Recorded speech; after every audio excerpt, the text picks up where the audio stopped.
you're playing a team that has a ton of Stanley Cup final experience, they were just there last year, is that an edge that you guys have to overcome, and how do you do that quickly? Yeah, experience is good. I don't know how much experience is, beneficial. You can ask the Buffalo Bills how important Super Bowl experience is. But I think the biggest thing is just having confidence in play. And, when our guys are playing their best, they should have a lot of confidence. Damn!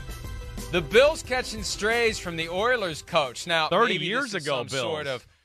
Maybe this is some sort of cross-sport Oilers supporting Oilers, because it was the Bills that erased that huge lead the Oilers once had in a playoff game as one of their trips to the Super Bowl that failed. But, man, throwing the Bills under the bus. What the Bills did in the early 90s is one of the most impressive things in NFL history.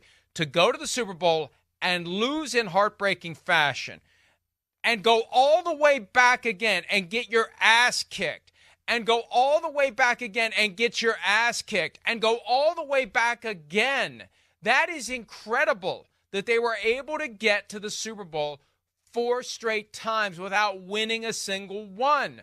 Because how many times can you live through that ultimate disappointment and still muster the will to go set yourself up for it again? Yeah, well, I think it speaks to, the talent they had on that football team, right? I mean, that was an extremely talented football team.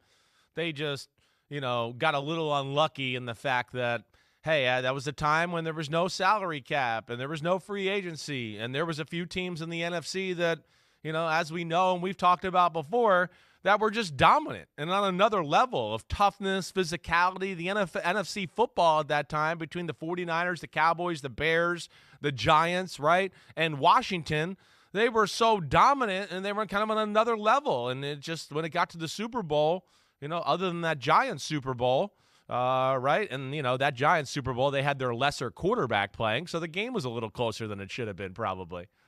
Well, look. The Bills were clearly the better team in Super Bowl 25. There is no doubt. My dad will tell you that to this day. Plan. My dad will tell you to this day, and he doesn't say this to disrespect anything here. He will tell you to this day, if you switch the coaches and put Parcells and Belichick with Buffalo, right, that they definitely dominate the game and win the game. There's no doubt about that, right? I mean, again, that Buffalo team was special. That was a master class in physicality and, X's and O's and scheme to maximize a team that wasn't as good as the other team and minimize the other team. And, they made it happen and made all the big plays in the big moments. But that's why football is great, right? Because the better team doesn't always win. Coaching and all of that, attitude and toughness can overcome the talent at times. It's easy to just, and we typically do, remember the end result of the season. But that year, it was all about the Bills. Yes, it was. They were dominant. They were nonstop. The K-Gun offense. And it felt like it Niners was and supposed to be a Giants, coronation. 10-0, and then the Bills killing the AFC, right? But the Bills running roughshod. Exactly. And, they were favorites for a reason. And, yes. And then the next year, it was Washington, which was the wire-to-wire 15-1 great team, and they ultimately delivered on it. But that's what made the first one so disappointing for the Bills, and it makes it even more impressive that they kept coming back. Yeah. I mean, they had it taken from them, and they still came back. They won the AFC Championship game in 90. What was that, 51-3? 51-3 over the Raiders. Right. 51-3. Championship game. That's like crazy. You don't ever see that. So anyway, Kris Knoblauch, the Edmonton Oilers head coach, throwing some shade at the Bills as he gets ready to take on the Panthers. And this is part of the why they think they can beat the Panthers, because the Panthers were in the Stanley Cup final last year, and the Oilers haven't been there for a pretty long time. Hell, I remember when the Oilers were there every year with Wayne Gretzky, right. Mark Messier before he was with the Rangers. And man. They had that dominant team year after year after year.